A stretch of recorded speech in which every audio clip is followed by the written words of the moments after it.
భారీ వర్షాలకు తీవ్ర ప్రభావం పడిన హైదరాబాద్లోని నిజాంపేటలో కొన్ని స్వచ్ఛంద సంస్థలు అన్నదాన కార్యక్రమాలు నిర్వహిస్తున్నారు. వరద నీరు కారణంగా అపార్ట్మెంట్లలో పైనుంచి కిందకి రాలేని వారికి ఆహార పదార్థాలను వారు అందిస్తున్నారు.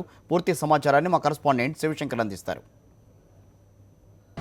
నిజాంపేటలో నీట మునిగిన ప్రాంతాల్లో నిత్యాన్నదాన కార్యక్రమం సంబంధించినటువంటి స్వచ్ఛంద సంస్థలు వచ్చి అన్నదానం చేస్తున్నాయి. దాదాపు కనీస అవసరాలు కూడా తెచ్చుకోలేని వాళ్ళకు ఇలా అన్నదాన కార్యక్రమాన్ని నిర్వహిస్తున్నారు.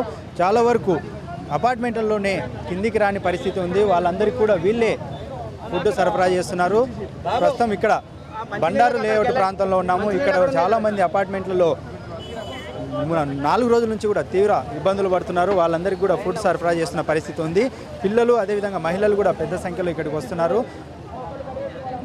ఒక స్వచ్ఛంద సంస్థ వాళ్ళు వచ్చి ఇక్కడ ఉన్నటువంటి వారికి అన్నదాన కార్యక్రమాన్ని నిర్వహిస్తున్నారు. చూస్తున్నాం మన పరిస్థితి.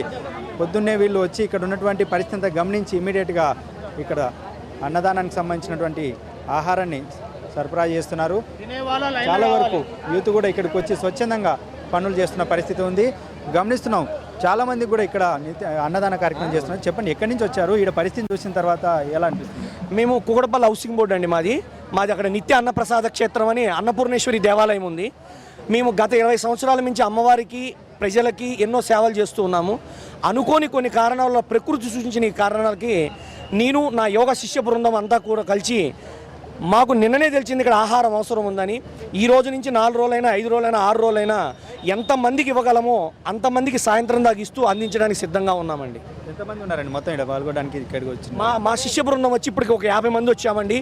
ఇప్పుడు ఇంకా అందరికి ఫోన్లు మెసేజ్లు ఇక్కడ చూసినాక ఈ పరిస్థితులు చూశాక ఎంతమందో వస్తే కానీ సేవ చేయగలం అనిపించి మా శిష్య బృందానికి యోగా శిష్యులు సాధకులకి ఎస్ఎంఎస్లు సాయంత్రంగా ఇక్కడ మేము 200 మంది గ్యాదర్ అవుతున్నాం. ఈ 5 రోజులు మా యొక్క కార్యక్రమాలు ఏంటంటే ఇక్కడ ఉన్న ప్రజలకి వాతావరణం అనుకూలించే వరకు అన్న సేవ చేయడానికి మేము సిద్ధంగా ఉన్నామండి.